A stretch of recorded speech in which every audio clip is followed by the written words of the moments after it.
I'm not the first person to make a video on player backstory creation, yet I still see so many stories about players falling out of love with their characters. Which is a shame, because after you've decided mechanically what you want to play, whether it be a Goliath barbarian, tiefling warlock, turtle monk, or some multi-lineage, multi-class abomination, your backstory and the roleplay that comes with it is the truly customizable part. Yeah, you got feats and spells or whatever, but your backstory is when you get to decide how you play them and who they are. So, who are they? Why do they act the way they act? What motivates them? Why would they join an adventuring party? And what is your intended character arc for them? These are the 5 main questions you'll want to answer, and answering these questions have led to some of the greatest characters in cinema, literature, and of course, tabletop gaming. However, having a fantastic character is just the beginning. That's what gets you interested initially. But how do you set up your character in a way so you're continuously interested in them for not just weeks or months, but years and years if necessary? Hello, my name is Matt, and welcome to my hidden nerdy side, and today we're gonna talk about a method I use all the time to create incredibly fleshed out characters that are not only enjoyable, but help me stay in character and keep me engaged the entire campaign. So before that, let's answer the question, why bother creating a fleshed out backstory?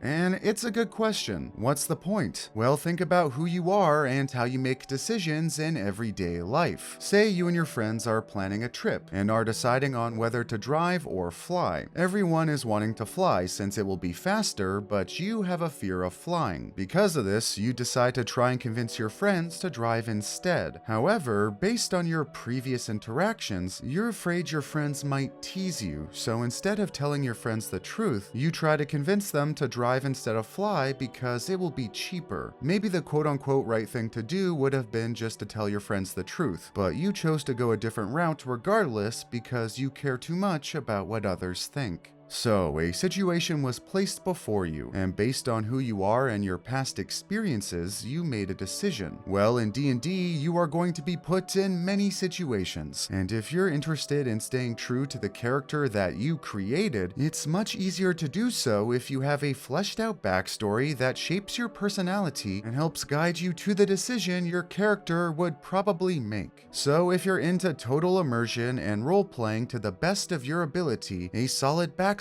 is a must. Now, how do we make one? Well, there are a few general tips everyone should follow, of course, like asking your dungeon master questions so he, she, or they can help guide you in the right direction and fit your character seamlessly in their world. Or like make a character that will fit in the campaign you're running and won't be too disruptive when it comes to everyone's enjoyment. And of course, the ever popular tip of giving your characters flaws and interesting personality traits. But I'm gonna assume you possess that knowledge and talk about the next step, which is how to make a character backstory so good that you can easily know exactly how you'll react to any situation, while still having the freedom to change it up as you go and be actively interested in playing it each and every session. And that's by using the method question everything, answer enough. Basically, the question everything, answer enough method is every time you make a decision during character creation, whether it be a cool weapon they use, given them a scar across their face, a skill they have, and so on and so on. Ask yourself the who, what, when, where, why, or how question that is best associated with what you added. And then keep asking questions until you've answered the 5 main questions we mentioned earlier, while still leaving some things unanswered so your dungeon master can get creative by filling in the blanks, which also makes it easier for them to integrate your backstory into the campaign. Because those missing pieces and how you and your dungeon master bring them to life will be what keeps you coming back time and time again. I mean, oh boy, I can't count how many times I've scrolled Reddit and seen someone complain their DM didn't use their backstory enough, and then you read their backstory and it basically reads, everyone I know is dead, I hate people, and I have no connections to anything. It's like, sure, I'll incorporate your backstory, and then bring me some water to turn into wine because apparently I'm performing miracles today. Now the answers to these questions questions can be rather simple if you want, but just by having an answer or wanting to know an answer can help you better roleplay and act in ways that align with the character you want to create. Now, it's easy to talk about this method, but what does it look like in practice? Well, let's quickly make a character and see how it works. So, like most character ideas, we'll start with your basic concept, that tiny idea which makes you go, yeah, I could see myself playing that. For example, we'll say our general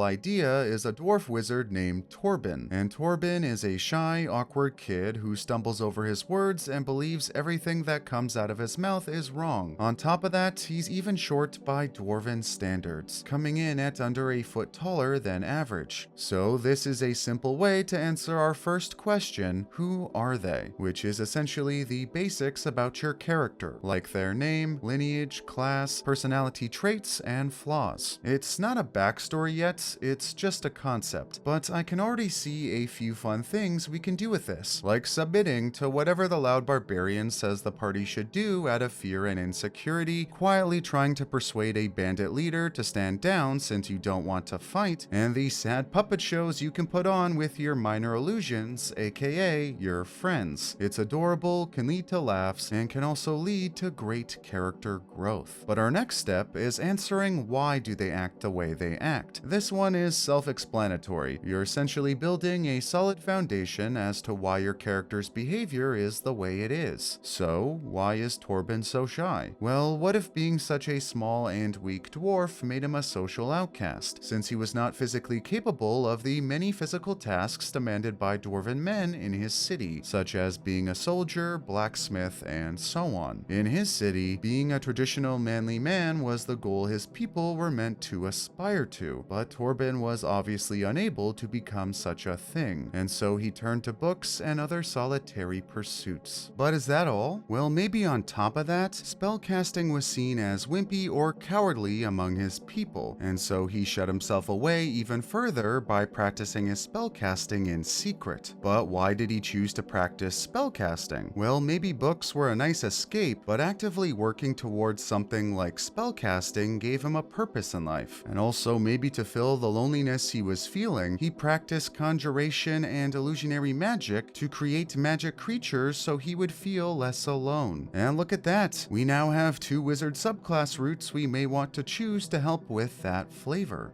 So that's cool. We can really start to get a sense of who our character is and understand why they are the way they are, which is crucial when playing a role in what you deem to be the correct way. But this on its own is just a simple backstory. What will drive you and your character is what motivates them. Now, lots of people will see this and assume this means your character needs to have a clear-cut goal, and that's not a bad idea, particularly when you're starting out, since it gives you something to actively move toward. The prime example of this would be the classic revenge story. Someone murdered my father and I won't rest until they die. But what happens after you get your revenge? What do you do now? Because a solitary single goal works really well for a movie or miniseries, or when there's only one protagonist. But in D&D or any other tabletop RPG, what's gonna happen when it comes to all the other stuff that isn't related to your goal? Or what if you're playing a campaign up to level 20 and your dungeon master decides to focus on your backstory first, and by level 6 you get your revenge? Well, you might start to feel lost, which is why I didn't say what's your character's goal. I said what motivates them. You can still have a major goal, and I recommend many characters do, but knowing what generally motivates your character to do things will help you understand how to roleplay your character and all the many other instances that will occur in a campaign that aren't related specifically to your goal. For example, what could Torben's goal be? Well, what if it was to figure out why he's so short? Or maybe there is a dwarven folktale about certain dwarves being cursed by an ancient creature who strips them of their physical prowess. No one knows why this evil creature does so, and so Torben wants to find out. That's a great goal, but motivations don't have to be a clear-cut thing that is easily achievable, or even something your character is consciously aware of. For example, what if Torben just wants to be accepted and not feel alone like he has his whole life? And that beautifully segues into our next step, since that is the reason he joins an adventuring party. On the outside, he says he's joined because he needs their help finding this ancient creature, but subconsciously, like with his illusionary puppets, he just doesn't want to be by himself. Now, as to why it's so important your character wants or needs to join an adventuring party is because tabletop games are games meant to be played as a group. And so if you play a character that doesn't want to work with a group, it doesn't matter if you're role-playing them accurately. You're dragging down the game and making things take way longer than they should. As I've said in other videos, accurate role-playing does not equal great role-playing. Great role-playing enhances the game for everyone, not just yourself. And finally, there is your projected character arc, or in other words, how does your character grow? Now, your theoretical character arc should not include particular plot points, because obviously those will be left up to your dungeon master. And of course, as the story progresses, where you see your character ending up can change drastically based on the experiences you have. But knowing the type of character growth you're initially looking for not only gives you a clear guideline for how to roleplay your character, but telling your dungeon master your ideas will help him make your suggested arc a reality. So come up with a character arc that isn't tied to any specific plot points. For example, Torben will start off as a shy dwarf who feels alone in this world, and will end up having a ton of friends and be very outgoing. That's one way to go, but based on Torben's experiences, maybe the end of his arc ends up changing from having tons of friends and being outgoing to instead finding inner peace and accepting the fact it's okay to be different. You see, you don't have to be married to your first idea, but having it at least gets you on a path to success. And if along that path you come to a fork in the road, you can easily head down a different direction you didn't originally plan, which is what makes tabletop RPGs so amazing.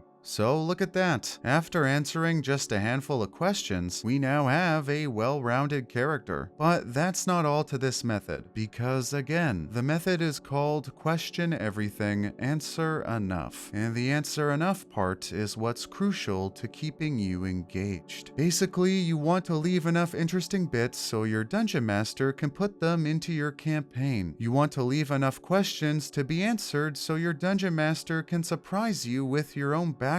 So let's go back to Torben and see if we left enough for our dungeon master to play with. Well, we have a dwarven city full of jocks your DM could have fun with. Also, the conjured creatures you create could have personalities your DM could use to roleplay with you. And we also have the ancient creature they can integrate at any time. Currently, you don't know why this creature chooses to curse dwarves, so discovering that could be quite intriguing. And going a step further and having no potential leads for why you're so short, but just having a drive to figure out why opens it up for the DM even more. So question everything and answer enough to set yourself up for success, give yourself a clear guideline for role-playing, and make sure you and your DM are constantly engaged in your character. And if you can do that, well, you'll be one step closer to being a better player.